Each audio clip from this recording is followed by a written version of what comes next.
Income ടാക്സിൽ വന്ന മാറ്റങ്ങളാണ് ഇവിടെ പറയുന്നത്. 2025 ഫെബ്രുവരി 1-ാം തീയതി കേന്ദ്ര ധനകാര്യ മന്ത്രി നിർമ്മല സീതാരാമൻ അവതരിപ്പിച്ച കേന്ദ്ര ബജറ്റിൽ വ്യക്തിഗത ആദായ നികുതി നിരക്കുകളിൽ ശ്രദ്ധേയമായിട്ടുള്ള മാറ്റങ്ങളാണ് പ്രഖ്യാപിച്ചിട്ടുള്ളത്. പുതിയ നികുതി വ്യവസ്ഥ പ്രകാരം 12 ലക്ഷം വരെ വാർഷിക വരുമാനമുള്ളവർക്ക് നികുതി ബാധ്യത ഇല്ല. സ്റ്റാൻഡേർഡ് ഡിഡക്ഷൻ ഉൾപ്പെടെ 12.75 ലക്ഷം രൂപ വരെ വരുമാനമുള്ള ശമ്പള തൊഴിലാളികൾക്ക് നികുതി നൽകേണ്ട ആവശ്യമില്ല. പുതിയ നികുതി സ്ലാബുകൾ നോക്കാം. 4 ലക്ഷം രൂപ വരെ നികുതി ഇല്ല. 4,01,000 രൂപ മുതൽ 8 ലക്ഷം വരെയുള്ള തുകയ്ക്ക് 5% നികുതി. 8,01,000 മുതൽ 12 ലക്ഷം രൂപ വരെ 10% നികുതി. 12,01,000 രൂപ മുതൽ 16 ലക്ഷം രൂപ വരെ 15% നികുതി. 16,01,000 മുതൽ 20 ലക്ഷം വരെ 20% നികുതി. 20,01,000 രൂപ മുതൽ 24 ലക്ഷം രൂപ വരെ 25% നികുതി.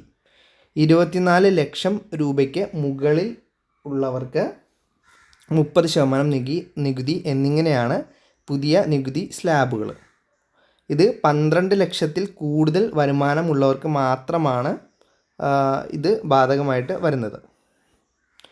പുതിയ നികുതി വ്യവസ്ഥയിൽ സ്റ്റാൻഡേർഡ് ഡിഡക്ഷൻ 75,000 രൂപയായിട്ട് നിലനിൽക്കും. റിബേറ്റ് പരിധി 12 ലക്ഷം രൂപയായിട്ട് ഉയർത്തിയതിനാൽ ഈ പരിധിക്കുള്ളിൽ വരുന്നവർക്ക് നികുതി ബാധ്യത ഉണ്ടാവില്ല. അതുകൊണ്ട് തന്നെ ഒരു മിഡിൽ ക്ലാസ് ബഡ്ജറ്റ് എന്ന് വേണമെങ്കിൽ ഈ ബഡ്ജറ്റിനെ നമുക്ക് പറയാവുന്നതാണ്. അടുത്തത് പഴയ നികുതി സ്ലാബുകൾ നമുക്ക് നോക്കാം. 2.5 ലക്ഷം രൂപ വരെ നികുതിയില്ല. 2,01,000 മുതൽ 5 ലക്ഷം രൂപ വരെ 5% നികുതി. 5,01,000 രൂപ മുതൽ 10 ലക്ഷം രൂപ വരെ 20% നികുതി. 10 ലക്ഷം രൂപയ്ക്ക് മുകളിലാണെങ്കിൽ 30% നികുതി പഴയ നിരക്കിൽ അടക്കേണ്ടിയിരുന്നത്.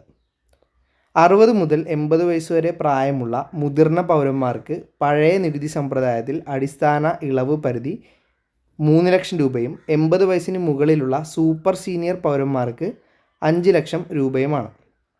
പുതിയ നികുതി വ്യവസ്ഥയിൽ നിക്ഷേപങ്ങൾക്കോ ചെലവുകൾക്കോ ഉദാഹരണം സെക്ഷൻ 80C, 80D, 24B ലഭ്യമായിരുന്ന കിഴിവുകൾ ലഭ്യമല്ല. എന്നാൽ പഴയ നികുതി സമ്പ്രദായത്തിൽ ഈ കിഴിവുകൾ തുടർന്നും ലഭിക്കുന്നതാണ്.